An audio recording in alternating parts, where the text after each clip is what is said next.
Good morning बच्चों। Test 3 में level 2 के ऊपर ये 24 क्वेश्चन है। क्वेश्चन ये कह रहा है a thin spherical shell of radius R lying on rough horizontal surface is hit sharply and horizontally by a Q। अच्छा, अब आगे कह रहा है where should it be hit so that cell does not slip on the surface। Question समझिए। Question कह रहा है एक स्फेरिकल सेल है ना, को एक रफ सरफेस पे हमने रखा हुआ है। अब इसको एक क्यू के द्वारा, एक डंडे के द्वारा तेजी से हिट किया गया, तेजी से बिल्कुल हिट किया गया इसको। अब तेजी से हिट किया गया तो ऐसी स्थिति में सेंटर से कितनी दूरी पे, कितने हाइट पे इस क्यू को यहाँ पे हिट करना होगा आपको, ताकि ये सेल आगे मूव करे और इस तरीके से मूव करे कि ये स्लिप ना करे सरफेस पे, अर्थात कि प्योर रोलिंग के साथ ये मूव करे। और हमारे पास ये हाइट की वैल्यू है बच्चों 2r/3 अबव द सेंटर, है ना। ये जो चारों ऑप्शन है अबव द सेंटर के लिए हैं। तो इस तरीके से हमारे पास जो ऑप्शन है, ऑप्शन बी है, अर्थात कि सेंटर से 2r/3 डिस्टेंस पे और ऊपर की तरफ ये आपको क्यू हिट करना चाहिए ताकि ये प्योर रोटेशन के साथ आगे बढ़ेगा। तो चलिए बच्चों क्वेश्चन को प्रॉपर सॉल्व करते हैं और देखते हैं हमारा आंसर बी कैसे यहाँ पे सही हुआ है।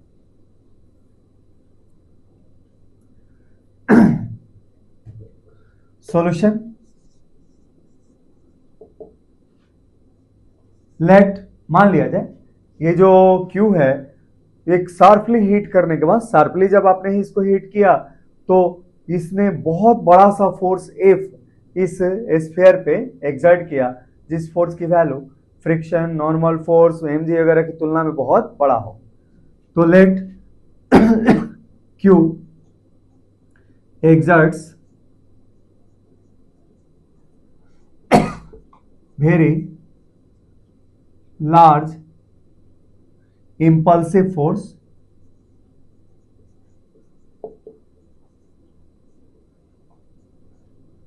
if on a sphere at height h above COM centre of mass of sphere, जैसा कि डायग्राम में मैंने आपको दिखा रखा है ना। मान लीजिए यहाँ पे इस हाइट पे इसको हमने एक्सर्ट किया, बहुत लार्ज फोर्स है, ये इंपल्सिव फोर्स है। और ये भी मान लिया जाए कि it acts for, let it acts for very small time, very small time interval delta T, जो जीरो के लगभग बराबर लिया जा सकता है, लेकिन जीरो है नहीं। तो इस केस में पहले पॉइंट बच्चों, let sphere moves with linear speed, linear speed भी, and angular speed, angular speed omega just after a strike of cue, है ना। जब डंडा इसके ऊपर तुरंत पड़ा तो तुरंत मान लीजिए सेंटर ऑफ मास किस स्पीड से मूव किया, v स्पीड से, और सेंटर ऑफ मास के रिस्पेक्ट में ये स्फीयर किस एंगुलर स्पीड से रोटेट करते हुए आगे गया, तो ओमेगा एंगुलर स्पीड से ये रोटेट करते हुए आगे गया। अब हम यहां लिख सकते हैं क्या, for linear impulse, linear impulse के लिए इसमें हम लिख सकते हैं इस क्वेश्चन में force into time interval equal to mass into velocity. मान लिया जाए स्फीयर का मास कितना है, m है। इस स्फीयर का मास कितना है बच्चों, स्फेरिकल सेल का m है, तो लिख सकते हैं f इंटू डेल्टा टी इतना। अच्छा, साथ में एंगुलर इंपल्स के लिए, फॉर एंगुलर इंपल्स, जो इसके ऊपर इस फोर्स का टॉर्क लगेगा वो एंगुलर इंपल्स लगाएगा बच्चों। फोर्स का टॉर्क क्या होगा, force into H, time interval से इसको मल्टीप्लाई कर दिया तो टॉर्क का एंगुलर इंपल्स मिल गया। और टॉर्क का एंगुलर इंपल्स क्या होता है, तो चेंज इन एंगुलर मोमेंटम। तो बाद में एंगुलर वेलोसिटी ओमेगा है, तो बाद का एंगुलर मोमेंटम आई ओमेगा, और शुरू में इसके पास एंगुलर मोमेंटम क्या है बच्चों, 0 है। अच्छा, इसको मान लिया फर्स्ट, इसको मान लिया क्या बच्चों, सेकेंड मान लिया। ध्यान रखेंगे इस फोर्स की वैल्यू फ्रिक्शन की तुलना में, नॉर्मल रिएक्शन की तुलना में और ग्रेविटी की तुलना में बहुत बड़ा है, तब जाके हम केवल और केवल इसी के इम्पल्स की यहाँ पे, केवल इसी के इम्पल्स की यहाँ पे हम इमेजिनेशन कर रहे हैं। तो क्वेश्चन फर्स्ट और सॉरी इक्वेशन फर्स्ट और इक्वेशन 2 से आपका यहाँ पे वैल्यू आ जाएगा एच की, कैसे तो देखते हैं।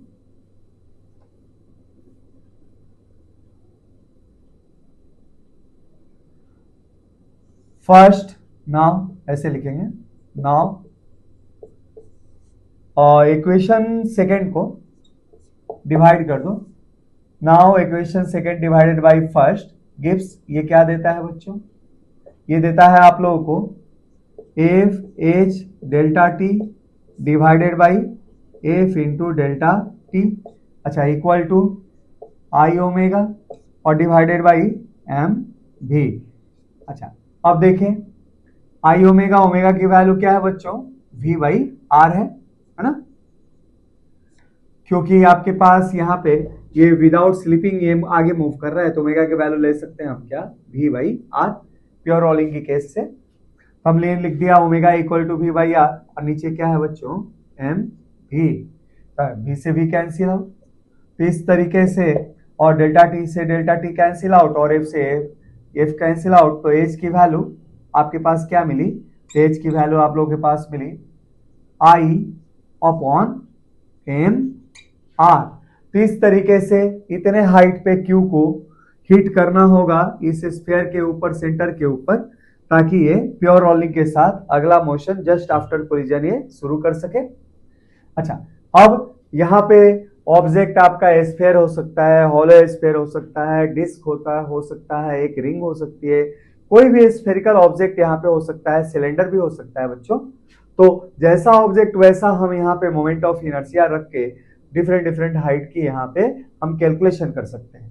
3 क्वेश्चन दिया गया आपके पास, जो स्फेरिकल ऑब्जेक्ट है ये हॉलो स्फीयर है, तो फॉर हॉलो स्फीयर, भाई हॉलो स्फीयर के लिए क्या होता है बच्चों, आई की वैल्यू 2/3 एम आर स्क्वायर। अब इस वैल्यू को हमने पुट किया तो एच की वैल्यू क्या मिली, एच की वैल्यू आपके पास मिल गई 2/3 आर। ध्यान रखिएगा, तो अगर ये हॉलो स्फीयर हुआ तो ऐसे केस में इतने हाइट पे इसको हिट करना पड़ेगा क्यू से, ताकि ये प्योर रोलिंग के साथ आगे बढ़े।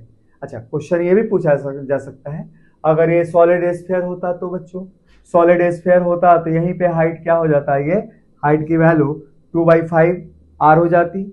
अच्छा अगर इसके जगह पे डिस्क होता तो डिस्क के लिए मोमेंट ऑफ इनर्शिया क्या होती है बच्चों, mr²/2 होती है, तो यही हाइट क्या हो जाती, r/2 हो जाती। ठीक है बच्चों, तो जैसा ऑब्जेक्ट होता, जैसे ये रिंग होता तो आई की वैल्यू क्या होती है रिंग की, mr² होती है, अर्थात की r होती है, अर्थात की ठीक टॉप पॉइंट पे आप हिट करते। यही अगर सिलेंडर होता है ना, तो अगर ये सिलेंडर होता सॉलिड सिलेंडर, तो हम रख सकते थे आई की वैल्यू mr²/2।